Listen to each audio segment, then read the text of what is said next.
The House Agriculture Committee held one of its Farm Bill listening sessions in San Angelo, Texas on July 31st. The session included a number of comments from cotton farmers and other cotton industry segments from across the state. Texas is the #1 cotton-producing state, representing 55% of U.S. cotton acres in 2017 and 38% of U.S. cotton production on average. The comments vividly describe the current economic struggles and hardships cotton producers continue to face due to factors in the global fiber markets and the need for a more effective and comprehensive cotton policy in the next Farm Bill, in addition to the need for immediate assistance in the short term to help see these family farmers through until the new Farm Bill is in place.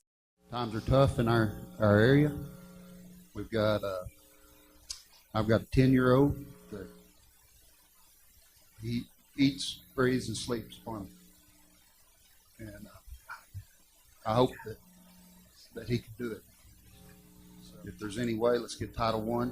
Cotton back in Title I, and I just appreciate your time, and if there's any way that we can have a Gen Cost Share Assistance Program. 2 years ago, I got to visit the John Deere Cotton Harvester Works in Des Moines, Iowa. They were building picker balers.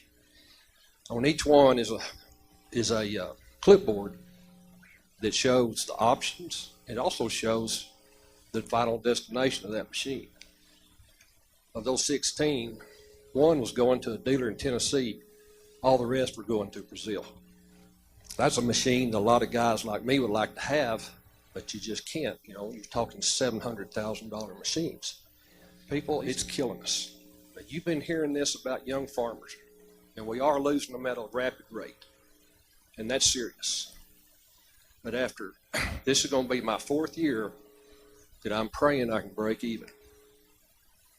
Now, so what I'm saying, you better start worrying about guys like me.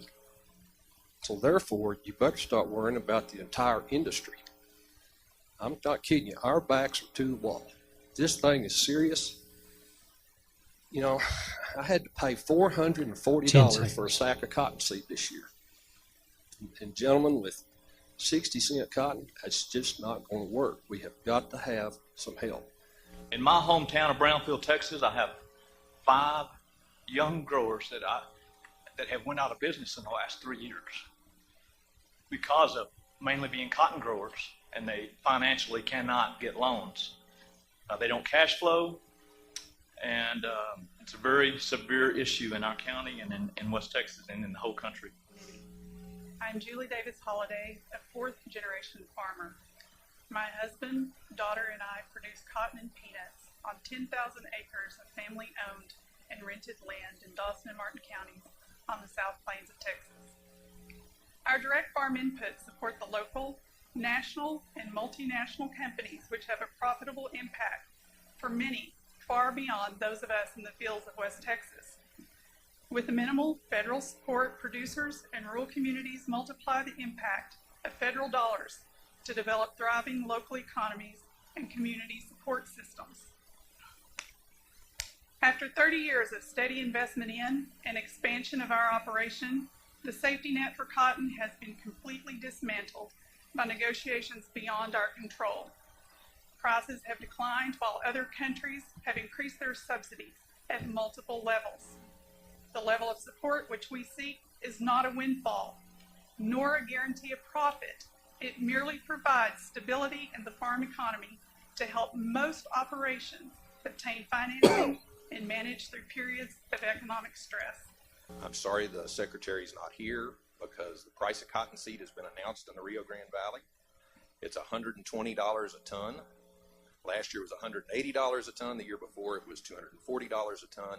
In simple terms, that equates to about $20 a bale, about 5 cents a limp pound. So rather than getting a check back for the sale of cottonseed like we did 2 years ago, or break even at the gin like we did last year, we're going to have a $20 ginning bill.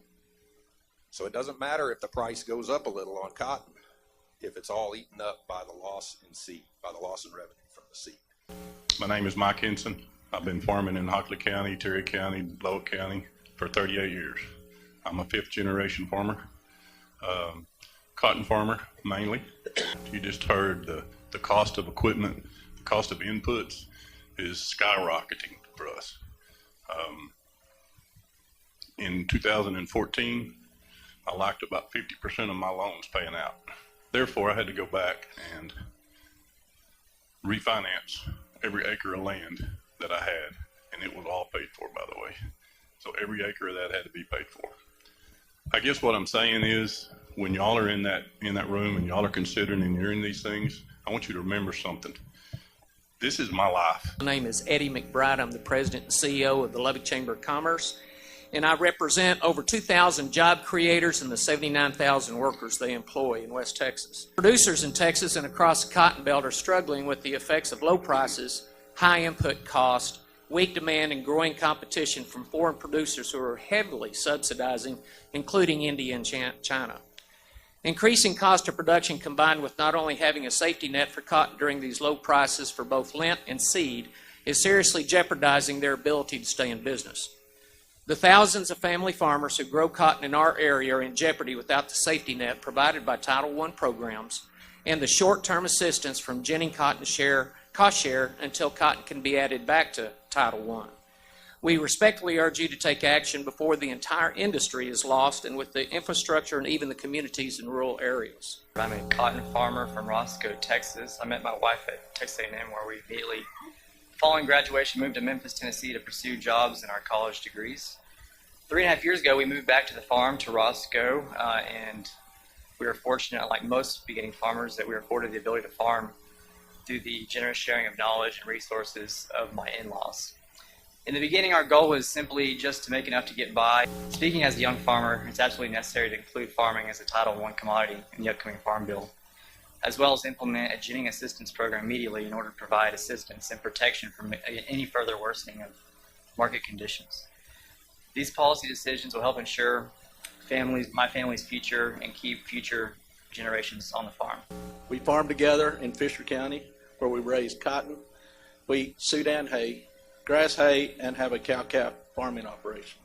To get West Texas cotton farmers through till the next Farm Bill is approved, cotton farmers and ag lenders would appreciate a cotton Jennings assistance payment to help offset the carryover debt. The cotton industry's pursuit of short-term economic assistance through a cotton Jennings cost share program continues, while we also prepare for the upcoming Farm Bill debate to ensure cotton policy returns to Title I of the 2018 Farm Bill.